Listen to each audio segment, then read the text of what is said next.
Roh Kudus merupakan Roh Allah, Roh Tuhan Yesus yang satu kesatuan. Ketika kita meminta ketekunan, ketika kita meminta kekuatan kepada Tuhan Yesus, maka kita juga serta-merta meminta kekuatan kepada Roh Kudus. Mungkin Bapak Ibu semuanya, mungkin Roh Kudus itu selalu kita rasakan di dalam kehidupan kita, tetapi kita bisa saja lupa mungkin, atau seringkali tidak menyadari. Kita di sini semua, Bapak, Ibu, saudara-saudara, memiliki yang namanya suara hati.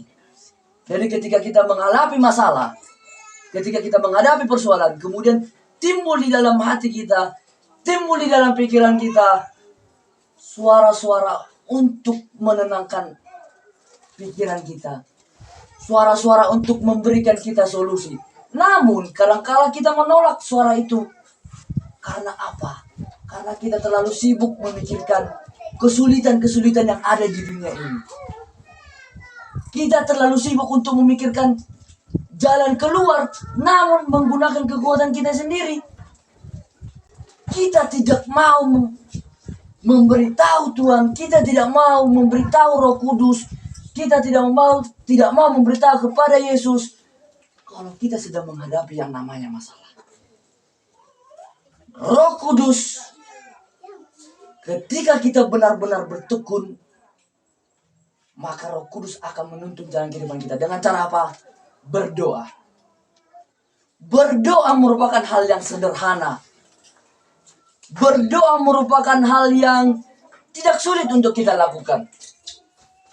Cukup kita mendoakan di dalam hati kita, Tuhan Yesus, saya sedang menghadapi masalah. Saya sedang menghadapi persoalan. Tolong berikan kepada saya ya Tuhan, jawaban-jawaban atas segala persoalan. Memang doa kita tidak serta-merta dijawab pada hari itu juga, tapi akan dijawab besok hari, minggu depan, atau bulan depan.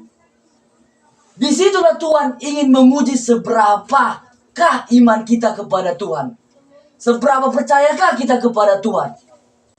Kalau hanya sekedar untuk berdoa, tetapi tidak benar-benar mendoakan, itu sama saja mati. Seperti yang dikatakan di dalam Alkitab, iman tanpa perbuatan adalah sia-sia.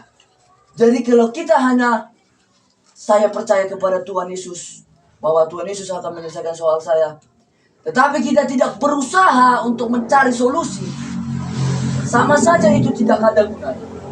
Tetapi ketika kita sambil berdoa, kita bertekun berdoa, setiap malam, setiap jam, setiap detik, berdoa di dalam hati, itu sudah cukup. Karena apa? Karena Tuhan sudah mengetahui sebelumnya apa yang kita butuhkan sebelum kita memberitahu kepada Tuhan. Itu kata kunci yang kedua. Tuhan Yesus sudah mengetahui lebih dahulu apa yang kita butuhkan dari sekedar apa yang kita inginkan. Saudara-saudara yang terkasih dalam nama Tuhan Yesus, seperti yang saya katakan sebelumnya, bahwasannya berdoa adalah hal yang mudah. Berdoa adalah hal yang mudah untuk dilakukan. Itu semua tergantung bagaimana kita memiliki kesiapan hati untuk berdoa. Cukup kita pergi ke ruangan tersembunyi misalnya, atau ke ruangan yang tidak banyak orang misalnya, kita berdoa kepada Tuhan dengan hati yang tulus. Karena Tuhan tidak suka kepada hatinya yang setengah-setengah. Saudara-saudara yang terkasih dalam nama Tuhan Yesus, Tuhan tidak menyukai umatnya yang memiliki hati yang setengah. Contohnya hati setengah itu apa? Ketika kita hanya mengharapkan sebuah kemenangan, tetapi ketika Tuhan menguji kita, kita hanya untuk menggerutu, tidak menyukai kesulitan yang kita hadapi, di situ iman kita diuji. Ketika kita sudah diberikan Tuhan nikmat karunia, kita syukuri. Tetapi ketika sudah Tuhan memberikan kita ujian kehidupan, segala persoalan, segala permasalahan, kita anggap itu untuk menguji iman kita. Karena apa? Karena Tuhan akan memperhatikan umatnya yang benar-benar memiliki iman yang tangguh. Dengan cara berdoa dengan sungguh-sungguh. Berusaha dengan sungguh-sungguh. Percaya kepada Tuhan bahwa Tuhan itu memegang kendali penuh kehidupan kita sebagai umat Tuhan. Kehidupan kita sebagai umat Kristen yang sejati. Paulus ingin mengajarkan kepada kita untuk selalu bertekun di dalam doa. Bertekun di dalam pengharapan. Ketika kita sudah mendoakan masalah itu, kita berharap bahwa masalah itu akan terselesaikan dengan cara Tuhan. Bukan cara kita. Karena kita adalah manusia yang lemah. Kita adalah manusia yang penuh dengan kesalahan. Tetapi ketika kita menyerahkan seluruh permasalahan kita, persoalan hidup kita kepada Tuhan, Tuhan akan memperhatikan. Tuhan akan memberikan lebih dari apa yang kita inginkan.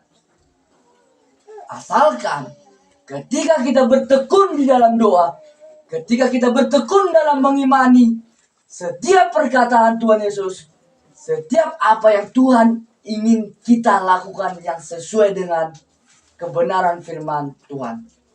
Hal yang paling utama yang harus kita lakukan adalah berdoa. Saudara-saudara yang terkasih dalam nama Tuhan Yesus, berdoa. Kita jangan pernah lupa untuk berdoa. Kita jangan pernah lupa berdoa. Karena Tuhan tidak pernah melupakan kehidupan kita yang ada di dunia ini. Kita berkumpul pada saat ini juga karena Tuhan. Kita duduk, kita mendengarkan, kita bernyanyi. Semua karena Tuhan. Tuhan tidak pernah melupakan umatnya. Saudara-saudaraku yang terkasih di dalam nama Tuhan Yesus, Paulus ingin mengajak kita untuk selalu bertekun di dalam doa, selalu meminta pertolongan kepada Tuhan. Apapun keadaannya, apapun ceritanya, bagaimanapun nanti akhir awalan, kita diajak oleh Paulus untuk selalu berdoa, dan selalu berdoa. Sebab doa adalah nafas kehidupan orang Kristen yang sejati. Demikianlah firman Tuhan. Amin. Berdoa.